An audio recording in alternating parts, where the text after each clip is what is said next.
আমার নাম তিনুদেব যে আন্দিউরা আন্দিওরা না? মাধবপুর টানা। কাঁচামরিচ কি আপনি রেগুলার করেন? আমার তো রেগুলারই মোটামুটি রেগুলার না? রেগুলার।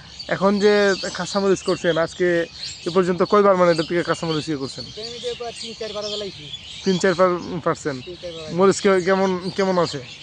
নড়ি ধরে না পারলে পরে আপনার 40 কেজি 38 কেজি এমন হয়ে জায়গা। মানে প্রতিবার 38 থেকে 40 কেজি পারেন? জায়গা মানে 60 ছাড়ার মতো।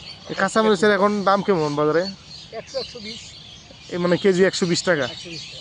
আপনার তো জমি তো অনেক সুন্দর জমি করছেন। কাঁচামরিচের দেই নিজে নিজে। মানে এই জায়গাতে পোকামাকড় বা রোগের কোনো সমস্যা আছে নি? পোকামাকড়ের রোগের আমি সবসময় আগাছা মুক্ত রাখি। হয়তো আপনার খাদ্য যা দেন সব জৈব সার, জৈব সার, এই যে শুকনা গোবর, কোয়েল এই জাতীয়।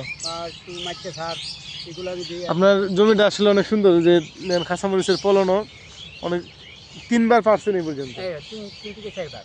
3 থেকে 4 বার পারার পর কাঁচামরিচ ভালো আছে। এটার দেন স্যার।